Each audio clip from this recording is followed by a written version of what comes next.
Bonjour à tous, j'espère que vous allez bien. Je vous fais cette vidéo un petit peu en anticipé et c'est pour ça que mon fond est un peu dégueulasse. C'est parce que je voulais pas attendre en fait, j'étais vraiment trop impatient de vous montrer tout ce qu'on peut faire avec l'IA. Bon, si vous n'êtes pas dans votre grotte depuis à peu près les 3 dernières semaines avec la sortie de GPT, avec tout ce qui se passe au niveau de Midjourney, de Stable Diffusion et aussi tout ce qui, on va dire, est l'IA au sens général, on en entend parler, on en bouffe à toutes les sauces. Et je voulais absolument vous montrer que déjà, ce qu'on peut faire entre l'IA et Bubble et à quel point ça va juste changer votre vie et surtout, en fait, on va avoir accès à des services auxquels on n'avait pas accès avant, en fait, hein, qui étaient réservés beaucoup plus à, je dirais, du code. Et dans une prochaine vidéo, je vous donnerai mon avis parce que là, on me pose beaucoup la question de est-ce que l'IA va remplacer le no-code? Et pour moi, tout simplement, je prendrai le temps d'y répondre de manière un peu plus calme. On est parti. Alors attention, ce n'est pas une OPSP, c'est pas une vidéo sponsorisée par un éditeur ou quoi que ce soit. Je voulais juste vous montrer un service qui m'a gentiment proposé de me filer des crédits pour tester. Ce service, c'est Eden AI. Et juste pour vous montrer un petit exemple de ce qu'on peut faire avec, donc en fait, Eden AI c'est quoi? C'est un agrégateur d'IA en quelque sorte, hein. Je vais le résumer très simplement parce que je ne veux pas rentrer dans des choses trop complexes. Parce qu'en fait, vous avez plein d'IA avec des modèles et en fait, Eden AI vous permet de les concentrer dans un seul et même un service pour pouvoir les utiliser au fur et à mesure. Et donc, voici ce qu'on peut faire. Voici les 3 exemples que j'ai pu faire. Bien évidemment, ça fera l'objet de 3 vidéos, hein. Une pour l'OCR. Donc, l'OCR, c'est quoi? C'est l'analyse de facturation, enfin, l'analyse de texte. Et pour le coup, je vais utiliser un système de facturation. L'analyse de sentiments et la détection d'images. Et donc, je vous montre rapidement. Oula, et commence à faire n'importe quoi. Excusez-moi. Alors, il faut savoir que je l'ai fait un petit peu à l'arrache dans ces cas-là. C'était pas le but visuel, hein, c'était un but fonctionnel. Alors, je vous montre. Je charge un premier fichier, donc ça peut être un PNG, ça peut être un PDF. Je vous ai mis un petit chargement.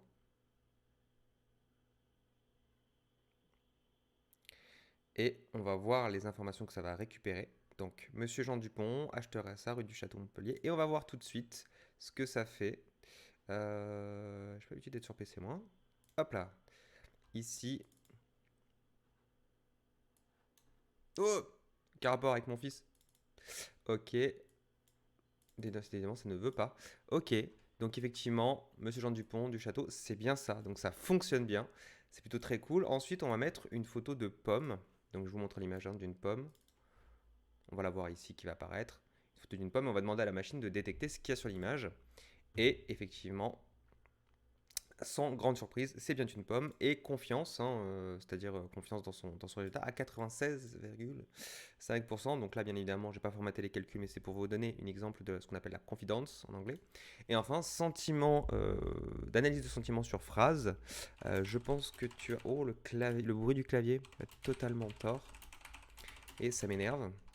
Je vais voir, hein, la connotation. En fait, il analyse la phrase et il est capable de dire c'est négatif ou pas. Euh, et là, je vais dire, par exemple, je pense que tu as tort. Est-ce que ça change quelque chose ou pas? Ah, il est moins sûr de lui là déjà. Négatif. Ok, donc là, petite. Je vais la refaire. Il fait beau aujourd'hui. Plutôt comme ça. Alors, ne me demandez pas comment ça fonctionne. Je pense que c'est basé sur le phrasé, peut-être sur les expressions, etc. Voilà, c'est positif. Ok, très bien. Voilà, et en tout cas, ça fonctionne. Alors attention, bien évidemment, le 1, c'est un rapport de confidence qui va de 0 à 1, donc avec les 0, 90, etc. Donc voilà, donc tout ça, c'est avec des services Eden AI qui sont proposés. Il y en a plein, hein, des services. Je vais vous les proposer, mais on va tout de suite commencer par se créer un compte. Alors, pour le coup, ici, vous arrivez sur le site, on va se connecter directement, hein. Je vous laisserai faire la phase de connexion parce que vous avez quand même un certain nombre de questions à répondre. Moi, je vais le sign in with Google très rapidement et on va regarder ce qu'on peut faire avec le service. Donc déjà, ici, alors, je vais vous montrer mes clés, tout simplement, parce que je vais les changer, ces clés-là, donc on pourra utiliser tout le système. Mais surtout, ce qui m'intéresse, c'est vous expliquer comment on va fonctionner avec les différents services, parce que si vous n'êtes pas un pro des API, et c'est pareil pour moi, hein, il faut s'y replonger à chaque fois, on n'a pas toujours l'habitude, ça va être intéressant sur comment vous allez pouvoir l'utiliser avec Bubble. Donc dans cette vidéo, aujourd'hui, on va voir spécifiquement le cas de l'OCR. Donc déjà, Get Your API Key, quand on commence, on va générer son API Key. On va la copier et on va s'en servir plus tard puisque ça va être notre base de travail. Quand on va commencer à travailler, je vous conseille préalablement de choisir le service que vous voulez mettre en place. Donc vous en avez plusieurs: texte, speech, OCR, translation, image, vidéo. Alors il faut savoir que si vous cherchez à quoi correspondent l'image et vidéo, vous avez des use cases ici qui sont précis. Si vous avez besoin de plus d'informations, vous pouvez toujours aller voir les sujets qui sont détaillés beaucoup plus dans la partie site web. Je trouve ça mieux fait pour le coup, ça nous donne des images. Alors c'est rapide, mais ça en dit long sur l'exemple qu'on pourrait avoir, ce qui n'est pas forcément toujours le cas ici. Vous voyez, j'adore Friends. Et c'est hyper intéressant de comment ça peut être fait. Alors bien évidemment, ce sera un peu moins visuel que ça hein, pour le coup. Mais ce qui est intéressant, c'est que ça nous permet de retrouver un petit peu les sujets spécifiques à traiter et donc les use cases qui seront peut-être intéressants par rapport à votre business.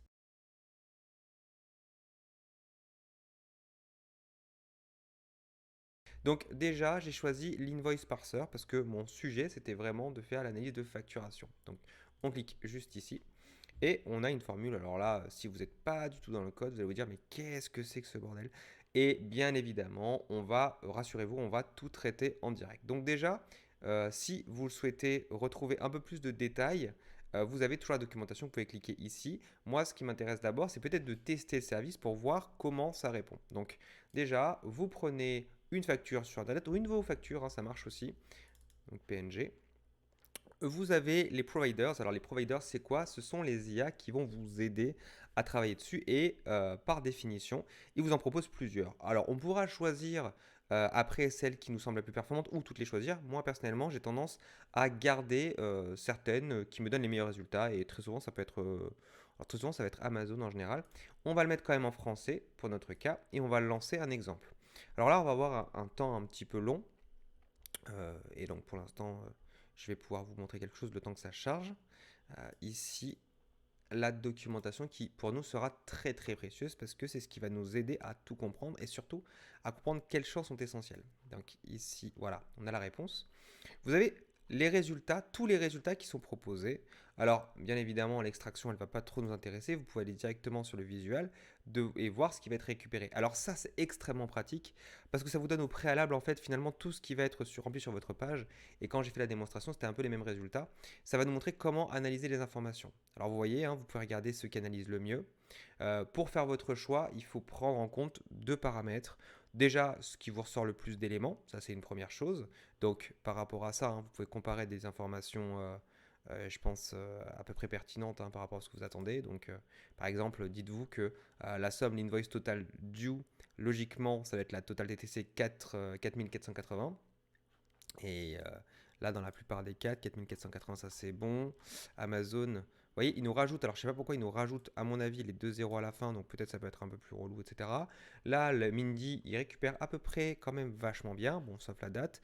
Bref, à vous de trouver l'IA qui vous plaît et aussi réfléchissez sur un sujet qui, à mon avis, me semble extrêmement important, c'est le sujet du prix. Et bien évidemment, plus le service est connu, plus le service vous coûtera moins cher. Alors, Amazon, hein, pour le coup, 0,01 centime, c'est extrêmement faible. Vous voyez, j'ai fait pas mal de tests, ils m'ont donné 100 crédits. Hein. Et j'ai quand même 98 dollars qui me restent. Sachez qu'au début, vous avez un crédit de 10 dollars. Et donc ce crédit de 10 dollars, il est vachement intéressant parce que vous avez de quoi quand même tester votre service. Vous voyez quand même, Amazon, en termes de coût, ça reste imbattable. Et pour le coup, par contre, hein, ça ne récupère pas forcément tout, hein, mais dans d'autres sujets, ils sont quand même performants. Donc, on va revenir sur le système et on va directement se retrouver sur l'invoice parser, donc la documentation. Alors, déjà, première chose qui est importante à comprendre, c'est que ici, vous avez la requête que vous allez envoyer et ici, vous avez les informations qui sont essentielles ou non. Donc, bien évidemment, déjà, il faut comprendre que vous avez deux champs envoyés, providers et files, qui sont essentiels. Tout le reste, finalement, quand il n'y a pas écrit required, c'est secondaire. Et nous, ce qu'on va aller regarder, c'est directement comment connecter le sujet à Bubble, notamment au niveau de l'API connector. Donc déjà très important, je vais recommencer une application complète pour vous montrer, enfin je vais me servir de ça et je vais recréer l'API connector parce que sinon, vous voyez, regardez, ici, hein, vous voyez, là, il y a des sujets comme ça, moi je vais vous le recréer, comme ça on va le voir ensemble. Donc déjà, première chose, je vais créer Eden AI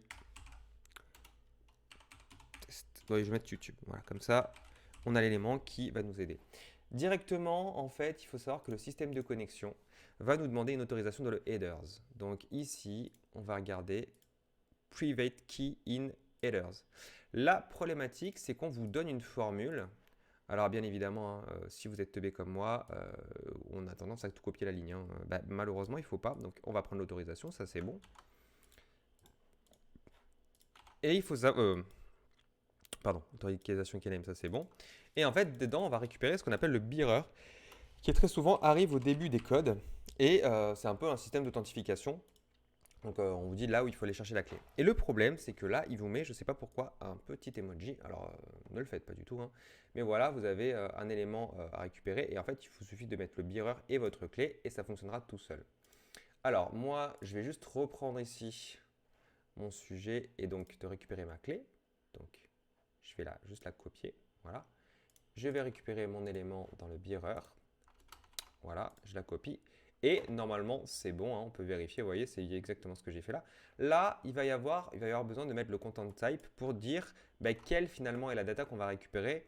Alors, bien évidemment, je le fais par sécurité parce que parfois j'ai eu des erreurs.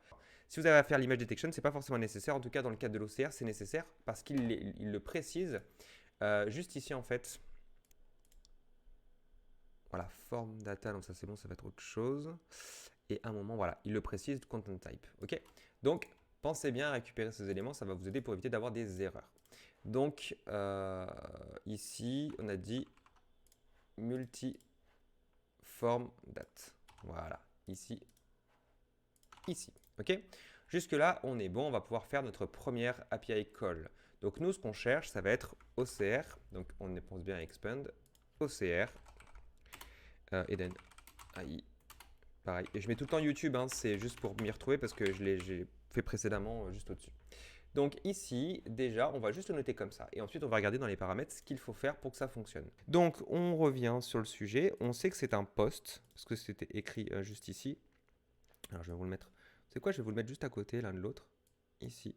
Donc, je reprends mon bubble. Voilà. On va se retrouver juste ici. Voilà. Donc, je fais mon OCR. Ici, c'est un post. Hein, on l'a juste ici.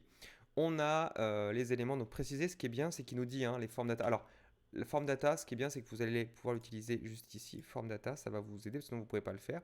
Et là, il nous donne l'URL à utiliser. Donc, on l'a juste ici, API Hidden Invoice Parser. Donc, on copie, on colle et on a l'information. Maintenant, ce qu'on va faire, c'est les paramètres. Alors, il y en a deux paramètres qui sont importants. C'est le paramètre du providers. Allez, je fais que du copier-coller. Et le paramètre du file. Donc, je l'ai... File, bon, je ne peux pas l'écrire, je ne peux pas le copier. Ici, file. Donc, vous savez comment ça se passe sur Bubble. Alors, bien évidemment, je pars du principe que vous n'êtes pas totalement débutant. Mais vous savez comment ça se passe sur Bubble. Il faut forcément mettre des values pour pouvoir faire le premier appel. Et donc, moi, je vais choisir Amazon pour le coup. Alors, c'est pas le plus performant. Hein. Pour l'exemple, ce n'est pas le sujet. Mais en tout cas, celui qui coûte le moins cher. Et comme ça, on pourra s'amuser un petit peu. Et donc là, la valeur, elle est mise. Donc, c'est bon. Et ensuite, ils nous disent File to Analyze. Donc, on est obligé d'envoyer une donnée. Et ça, vous ne pouvez pas le faire de base. Hein. Vous ne pouvez pas cliquer sur l'élément. Et si vous voulez faire une envoi d'une donnée, vous devez activer une option particulière. Ici, Send File. Et on va pouvoir uploader. Et donc, je vais uploader mon élément SafeDesk ici. Ça va me le charger, donc ça va me le stocker en réalité sur le serveur. Et je vais par avance, vous savez, quand vous voulez l'utiliser, je vais retirer l'élément private parce que ça va me permettre de l'utiliser directement en données dans mes workflows. Et donc maintenant, je peux initialiser mon call et voir si ça fonctionne, voir si je n'ai pas fait de bêtises. Et donc là, ça fonctionne bien. Je récupère mes éléments et on s'aperçoit qu'on récupère error message, Amazon status. Donc c'est bon. Je vais juste vérifier un truc parce que j'ai pas l'impression que je suis censé récupérer que deux informations. J'aurais aimé en récupérer un peu plus. Ok, modèle, hop. Je vais voir ce que ça envoie quand même. Ah, oui, bien évidemment, si tu mets pas ton orientation header, donc... ah voilà, pardon. Ah, très intéressant. Vous voyez?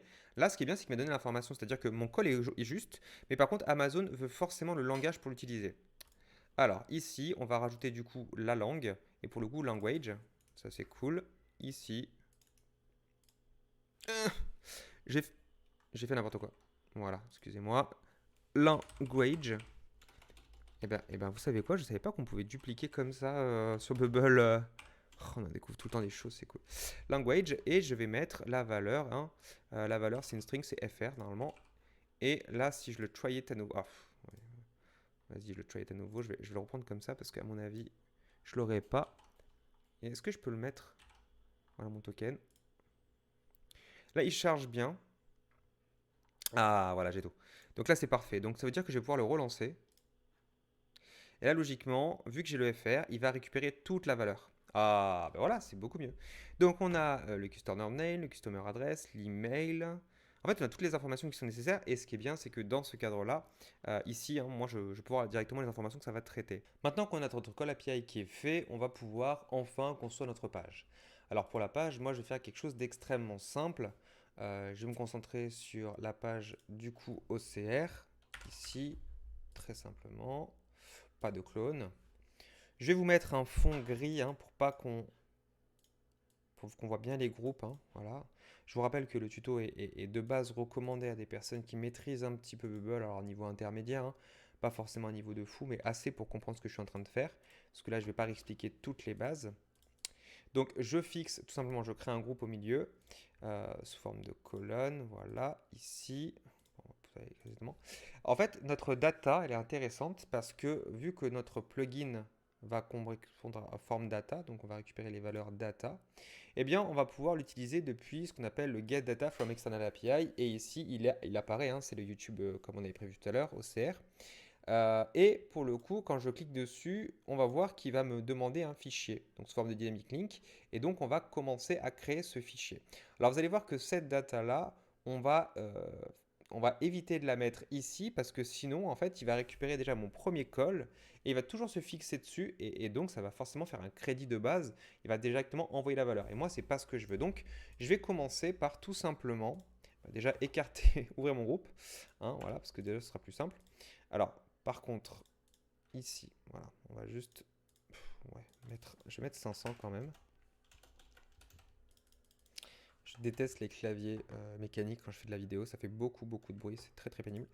On fait un petit peu de design hein, classique. Et ici, je vais mettre un file uploader. Je prends la peine de faire toutes les étapes, de ne rien cacher, parce que parfois, bah, c'est très relou quand on manque un élément et on s'aperçoit à la fin que cet élément était très spécifique et que sans ça, ça nous empêche de le faire. Alors, file uploader, bien évidemment, je vais caler un bouton juste à côté, donc je vais en profiter pour le faire sous forme de row. Donc, je vais mettre d'abord mon bouton. Je travaille souvent comme ça. Hein.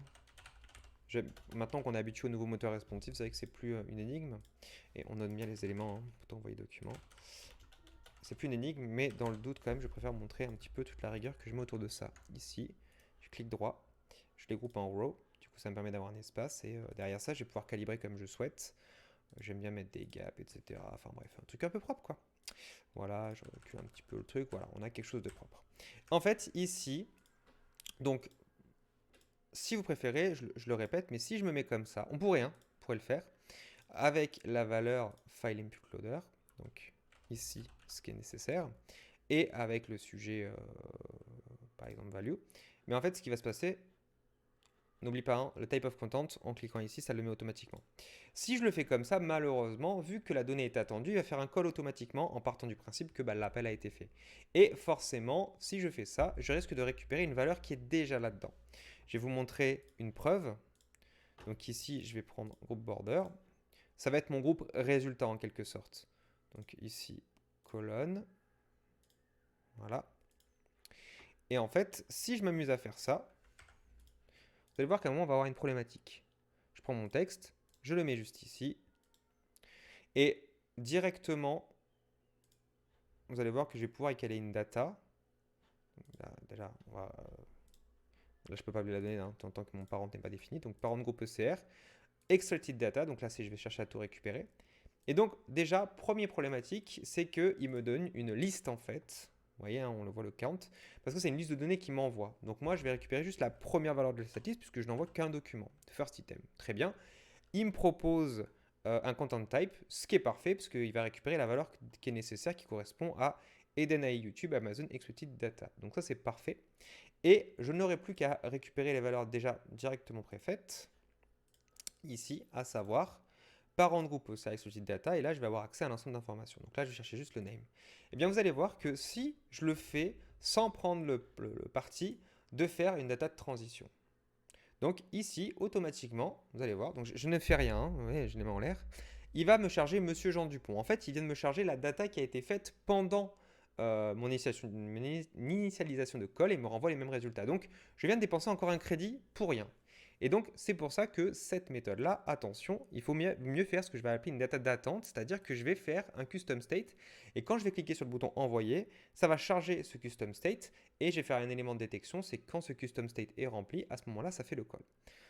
Maintenant, voyons comment on fait cette modification pour justement avoir la data qui est correctement paramétrée. Donc déjà, ce que je fais, c'est que je vais aller créer mon custom state. Donc pourquoi utiliser un custom state? Parce que je suis plus à l'aise avec le sujet pour toute personne qui verrait ce tuto et tout simplement pour éviter d'aller dans les paramètres URL, etc. que je pourrais faire aussi, mais qui serait moins accessible aux personnes qui n'ont pas forcément vu ça et qui ne sont pas à l'aise avec le sujet. En général, custom state, c'est assez évident pour tout le monde. Là, je vais chercher à stocker ma valeur file, qui est une valeur fichier.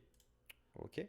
Et en fait, je vais directement, au niveau de mon bouton envoyer, faire un set state pour justement enregistrer dans l'élément groupe main l'élément en question file.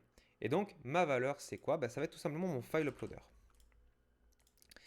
Ok, donc en fait, finalement, je passe de mon sujet, de mon file uploader et de ma data source qui est automatiquement chargée sur mon call API qui va envoyer un fichier même s'il n'est pas là, à finalement, il est stocké dans mon groupe. Le file uploader envoie l'information dans mon groupe. Et en fait, c'est le groupe qui va faire le travail de faire le call API et donc de me renvoyer les résultats. Donc, je pense bien, évidemment, dans le groupe main à retirer cette valeur-là, ok, et de faire une conditionnelle. Donc, quand finalement this group file is not empty, je peux changer la data source de cet élément avec le get data from external API. Et ici, je vais récupérer YouTube, comme tout à l'heure, en fait, tout simplement. Et là, j'y pense bien. Ne pas mettre le file uploader parce que ça va rappeler, pour le coup, vu que la donnée va être transférée à travers le bouton envoyer, le fichier il va être potentiellement vide après. Et donc, ça va nous renvoyer l'ancien. Donc, on n'oublie pas, on garde finalement le fichier qui est stocké dans la current state. Donc, ici, this group file, tout simplement. À partir de là, moi, ce que je vais récupérer à l'intérieur, donc j'ai toujours mes informations, donc ça c'est tout bon. Le name, ça c'est bon. On va récupérer d'autres choses. On va en profiter pour récupérer l'adresse, l'email. Et on va pouvoir même récupérer le total, invoice total. Bien évidemment, on pourrait récupérer autant d'éléments qu'on le souhaite, hein, bien évidemment. Maintenant, on va faire le travail et voir ce qu'il en est. Donc ici, alors déjà, il n'y a rien qui se charge là, ça c'est pratique. Ici, je vais pouvoir utiliser l'invoice, le dernier que j'ai mis. Elle se charge. Je clique sur envoyer. Bien évidemment, le temps va dépendre aussi de la complexité de la lecture. Vous voyez, ça c'est assez rapide et vous voyez, les résultats est plutôt très correct. Si vous voulez, si vous avez un chargement qui est un petit peu chiant, n'hésitez pas à utiliser un loader. La technique du loader, en général, vous la connaissez. N'hésitez pas à m'écrire en commentaire si vous ne la connaissez pas pour qu'on vous la montre. Mais voilà, au moins, vous avez un temps d'attente parce que vous n'avez pas de barre de chargement vu que c'est un call API. Donc ça, c'est bien à penser. Voilà. Vous savez tout sur la technique de cet OCR-là. Et ça fonctionne très très bien pour vos documents Bubble. Je pense que vous avez de quoi faire avec ça.